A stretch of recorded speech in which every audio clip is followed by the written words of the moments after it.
แต่แฮมน้อยจุงกนยินดีตอนครับข่าวบุญบานไปแสลงตะเลยไทยก็ตายครบ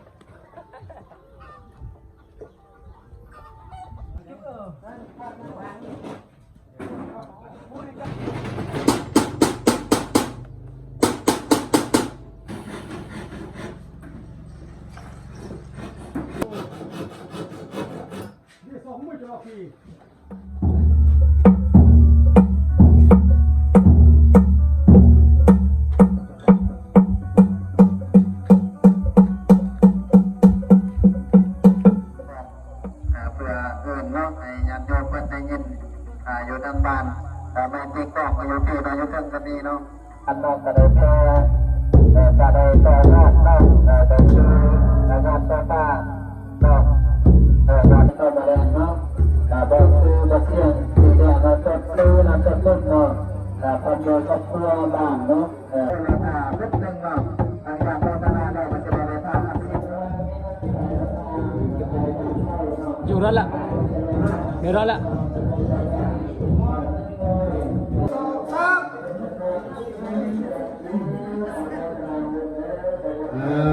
รังสัมมาทิฏฐิพระพุทธเจ้าตนาตัสสะสัมมามาใส่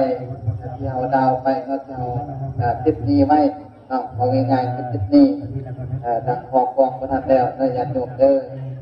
เทบานเทเมืองเนาะหยุดใส่กันนี่มาตาปิตุอุปัฏฐานังบำรุงบิดาหน้าไม้มหาสมุทรแทนน้ำหมึกเขียนบรรยายคุณของพ่อและแม่จนแผ่นฟ้าเต็มไปด้วยตัวอักษรภูเขาเวียนจนหมดน้ำในมหาสมุทรเหือดแห้งก็ยังบรรยายคุณพรรณนาคุณของพ่อแม่บ่หมดดวงใจพ่อแม่สะอาดแท้กว่าทุกสิ่งดวงใจพ่อแม่สะอาดยิ่งกว่าสิ่งใดดวงใจพ่อแม่สะอาดเกินกว่าไผดวงใจพ่อแม่มีไว้เพื่อลูกเอ่ยบิดามารดาเป็นผู้มีพระคุณอันยิ่งใหญ่ของบุตรกล่าวโดยย่อคือหนึ่งเป็นต้นฉบับทางร่างกายแม่แบบเป็นสิ่งที่จำเป็นในการเฮ็ดให้สิ่งทั้งหลายที่สลัดกว่าสัตว์ทั้งหลายเหมาะสำหรับในการเฮ็ดความดีทุกประการเข้าจริงเป็นเมืองเราท่านการท่านก็คือการอันเมื่อกี้นี้นะจะได้อ่านรายชื่ออย่างนำอีกเด้อตัวเล็กโยมได้ห่างหากะเกียมเตระบาดให้มาจบซื้ออันพอกกันเลยเด้อมาจบซื้ออันยอมกันนะอันเสียงอันอย่างนี้นี่จบซื้อดีนะมาจบซื้องานยอมเสียงน้อยเสียงมาถึงนะเสียงตัวเสียงพูดเสียงมาตอนนี้เนี่ยจบซื้อมาจบซื้อเลยจบซื้อย้ำยอมเลยนะไหมต่อมาจะมีทั้งสายศรัทธาบอกซื้อแต่ละคนเด้อเดี๋ยวมาหัวปุโมทนาเนาะต่อมาก็มีทั้งสายศรัทธามีออกคำเนาะพร้อมโดยครอบครัวมาวัดตัวยอดอีก50,000 กีบนะท่านบอกเขียนซื้อบ้านเตือนบ้านห้วยแสลงวันนี้เนาะในออกคำพร้อมโดยครอบครัวมาวัดตัวยอดอีก50,000 กีบโมทนาบุญเด้อต่อมาก็มีทั้งสายศรัทธาอะไรก็มีแหละโอเคจัดใจนะต่อมาก็มีทั้งสายศรัทธาเดือดส้มบ้านบ้านห้วยแสลงต่อรวมได้อีก1-2 กีบโมทนาบุญเด้อดอกส้มเนาะสมได้สมนี้สมงานสมนี้สมบารมีเริ่มในศาสตร์นี้ละศาสตร์หน้าบางดีเงินล้านดอกสมเนาะต่อมาก็มีทั้งสายศรัทธาดอกล่าเนาะของโดยครอบครัวมาวัดต่อยอดอีก10,000 กีบโมทนาบุญอย่างยิ่งสูงเด้อต่อมาก็มีทั้งสายศรัทธาดอกนดเนาะของโดยครอบครัวโมทนาอีก20,000 กีบโมทนาบุญอย่างยิ่งสูงเด้อต่อมาก็มีทั้งสายศรัทธาของสูงเนาะแนวขึ้นเนาะออกส่วนออกจนบ้านทอนี่นะโมทนาอีก10,000 กีบโมทนาบุญเด้ออยู่ยันเป็นสุขเนาะขอรับแรงยิ่งสูงต่อมาจะมีทั้งสายศรัทธาออกข่าวเสื้อเนาะบ้านห้วย วยเย็นเนาะเบิ่งนำเพื่อนำบาทเนาะบอกลาเอาบอกเตอร์เนาะพร้อมโดยครอบครัวบ้านห้วยเย็นมันจะบ้านน้ำบ้านเบิ่งน้ำบ้านเนาะโมทนาอีก100,000 ปีโมทนาบุญเด้อแต่สุขใจอยู่นี่ในปรารถนาสิ่งใดขอให้ได้ตามมุ่งมั่นปรารถนาเนาะได้ม่วนคิดม่วนใจสร้างชาติดอกให้เนาะโมทนาขอเป็นบันไดแก้วบันไดคิดและเป็นสุนทรภาเนาะตรงนั้นก็มีทั้งสายศรัทธาเดี๋ยวตรงนั้นก็มีทั้งสายศรัทธาบอกเสียงเสียงเพลงเนาะบอกเสียงเพลง แกมไว้เด้อ คุ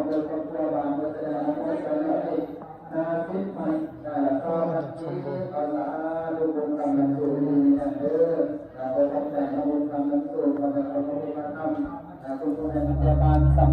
เมืองสัมเนียเนาะเมืองสัมพันธ์ในออกพิมพ์พยาบาลเมืองสัมพันธ์เนาะมาวัดตัวยอดอีก100,000 ปีเอาสารสิ่งใดขอให้ได้ดาวมุ่งมั่นปรารถนาเนาะบอกคิดทันบ้านน้ำท่วมเนื้อมาวัดตัวยอดอีก50,000 ปีต่อมาก็มีทั้งสายศรัทธานางนั่งเนาะบางตรงนี้เนาะในออกข้างเนาะในออกข้าง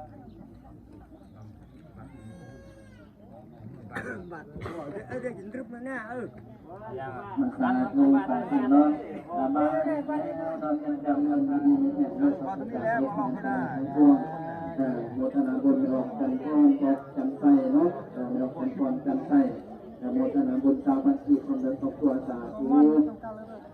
มื่อกี้นี้ก็มีทั้งใส่ศรัทธาออกวันเนาะคนเดินครอบครัว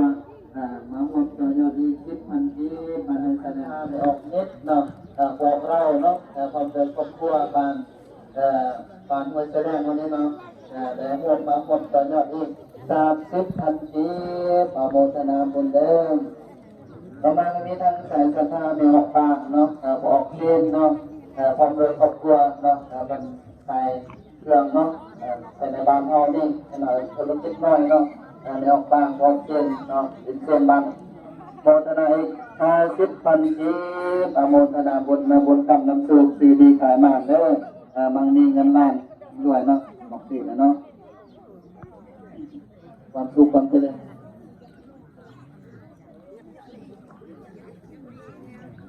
ใส่ศรัทธาไม่ออกนิดเนาะบอกเราเนาะความเจริญครอบครัวบ้านห้วยแสดงวันนี้เนาะแต่หมดมาหมดต่อยอดอีก30อยู่ดีมีแรงเนาะมีแต่ความสุขความเจริญบอกเสียงความความเจริญครอบครัวน้องวอมต่อยอดอีก30,000 ปีก็มีแต่ความสุขความเจริญอยู่ดีมีแรงเนาะแต่เมื่อกี้นี้ก็มีทั้งสายศรัทธาในออกปานีเนาะออกแก้วล่าเนาะบางจะบานกรุงเทพนี่เนาะมาร่วมต่อยอดอีก50,000 ปีโมทนาบุญเด้อออกปานีจะเป็นบ้านเมืองวันนี้เนาะเป็นสร้างครอบสร้างครัวเอามาก็แม่นศรัทธาพ่อแม่ครูบาอาจารย์นำสายศรัทธามาจากมังกรเรืองจันทร์ปามอนเพิ่นได้แค่ยอดตัวปลาในนั้นใดวิวัฒนาให้เนาะเมืองเสพงได้อยู่5 ล้านฟีตเนาะก็ได้เอาเงินจำนวนนี้เนาะไปซื้อหรือไปถวายเนาะซื้อไว้4 ล้านฟีตเนาะยอดตัวปลานี่จะ4 ล้านฟีตเด้อเป็นศรัทธาร่วมเนาะแล้วก็ออกแล้วก็พระอาจารย์ใส่เนาะบัดพรรษาที่บ้านนี่เนาะเป็นมาร่วมต่อยอดเป็นจำนวน700,000 ปีอันนี้เป็นศรัทธาร่วมซื้อยอดตัวปลานี่เนาะขอโมทนาบุญกับพ่อแม่ครูบาอาจารย์บ้านเฮาเนาะเป็นรักเป็นแรงมาช่วยในทางนี้เนาะก็คือเมื่อวานที่เราก็มีรายศรัทธามาร่วมจะได้อ่านคืนนะเล็กๆน้อยๆเนาะเพื่อใช้บาตรแล้วเนาะตอนเมื่อวานนี้เนาะแล้วมีทางออกเนาะเสียงดวงจันทร์ก็คือลาบอเสียงดวงจันทร์ของเมืองบ้านเฮามาร่วมมา10,000 ปีออกคนทองคนเดียวครอบครัว30,000 ปีออกครอบครัวเอาอ่อนเนาะ10,000 ปีแล้วก็ออกเสียงจันทร์เนาะต้องใส่ออกเป็นแบบบางคนทำพ่อแม่ครูบาอาจารย์ตามจำปีแล้วก็โมทนาสองบาทเด้อขอโมทนาบาทแต่บางเฮาที่นั่นตามบางเฮาโมทนา110 บาทมาโมทนาบุญเด้อประมาณมีท่านออกนางย่องเนาะนางย่องเนาะ10,000 กีบนางตา10,000 กีบครอบครัวออกเสียงรวมแล้ว2 ล้าน8แสนนะครับ8,000 กีบแต่เราเมื่อวานนี้เนาะแล้ววันนี้วันนี้นับเนาะ ในคราวนี้ตอนเราร้องเป็นบางเงินแสดงการเป็นทันทีของเราครอบครัวนี้ได้ทราบการได้นำเป็นสมุทรตรงนี้ขอที่สมุทรตรงนี้ขอให้แม่ยังศึกษาวิชาที่โรงทำกันไปคอยจับจุ่มเอาเนาะถ้าเราเป็นอย่างนั้นแล้วนะได้พบทุกข์และต้องจับทุกข์การที่สิ่งการไปมีสิ่งไปมาวันทันติอายุวันโนสุขายตะกะปิยมามัสสุริโยกุณวันตานาราปิจาพรหมาลาลกาอินทาจัตุโลกปัลลาจเทวตายโมเมตามนุสัตตามัสสัตตาเมเรกัปปิยาสัพเพสัตตาเสนาทังเกตาสุลาเกเจวาตันุปาทานาเสตานังเยสันตาเนอินาธรรมายาปัญญาJenaka mati nyampi menyampante tung nagradanya di sana nata panjang jama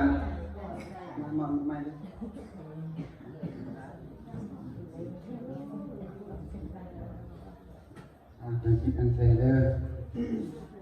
siap kan saya di samataan sin di tengah kon sayaผ่านของsin kon di mana sin boleh sud di serai bunlander Satu namo tassa bhagavato arahato sama sambuddhassa namo tassa bhagavato arahato sama sambuddhassa namo tassa bhagavato arahato sama sambuddhassa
Hai babiti ke ni?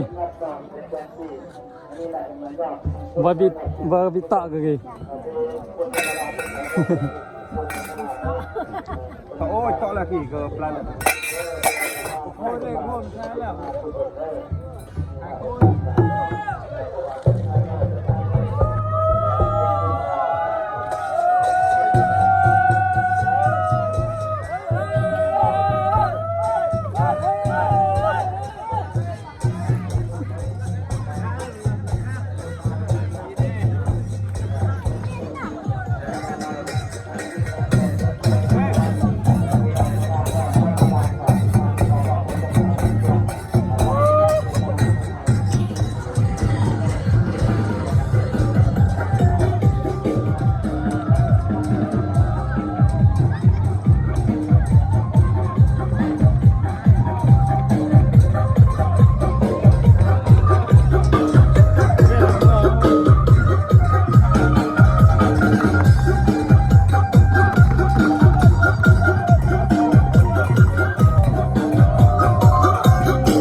มันจี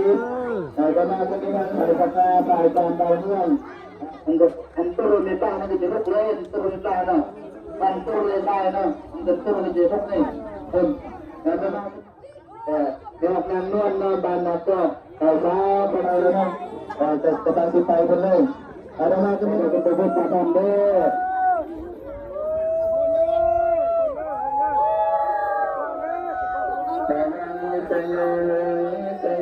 saya mangkali para kita palang dia pada itu tanahเทศแล้วก็บอกกัน Katapan yudawa pati Katawaga Wajan yuta poliwan Tau si mudla Punai nai buat yang lupang Tunai pitsa panit Wajan yuta poliwan Tiap mudla Punai nai buat yang lupang Tunai pitsa pikku Wajan yuta poliwan Sipuk mudla Punai nai buat yang lupangให้เป็นสมณีโคจักในยศบริวารที่มืดแลผู้ใดได้บวชมาผู้อื่นให้เป็นเจ้าที่กูจักในยศบริวารแปดมืดและอันหนึ่งภริยาในมีจิตใจได้ศรัทธาโดยบวชสามีของตนให้เป็นสมณีโคจักในยศบริวาร16,000แล้วผู้ใดในบวชสามีของตนให้เป็นเจ้าที่กูก็จักในยศบริวาร42,000แล้วสามีได้มีจิตใจใส่ศรัทธาได้บวชภรรยาของตนได้เป็นสมณีรีตัวจักได้ยศบริวาร16,000แล้วผู้ใดได้บวชภรรยาของตนเป็นภิกขุณีตัวจักได้ยศบริวาร32,000แล้วมหาลาสาดุกรมหาลาภหนอได้ยิงสายผู้ใดได้มาสั่งยังประทับเจดีย์ทรายผู้สาปารัตนาไตก็จักได้ยศสร้างบริวาร60,000แล้วผู้ใดได้สร้างประทับเจดีย์ข้าวเปลือกให้เป็นทานก็จักได้ยศสร้างบริวาร42,000แล้วผู้ใดได้สร้างประทับเจดีย์ข้าวสารให้เป็นทานก็จักได้ยศสร้างบริวาร42,000แล้วผู้ใดได้สร้างประทับเจดีย์เกลือให้เป็นทานก็จักได้ยศสร้างบริวาร16,000แล้วผู้ใดในสร้างกุฏิวิหารและวัดวาอาหารให้เป็นทานขอจักได้ยศสักบริวาร40,000แล้วผู้ใดในสร้างปัทธาสิมมาทิมให้เป็นทานขอจักได้ยศสักบริวาร100,000แล้วผู้ใดสร้างใต้และกำแพงและวัดวาอาหารขอจักได้ยศสักบริวาร16,000แล้วผู้ใดได้สร้างของมหากฐินให้เป็นทานก็จักได้ยศสักบริวาร80,000แล้วผู้ใดได้สร้างของอัฐะให้เป็นทานก็จักได้ยศสักบริวาร36,000แล้วผู้ใดได้สร้างทุ่งไผ่ทุ่งพันทุ่งเหล็กและทุ่งทรายบูชาพระรัตน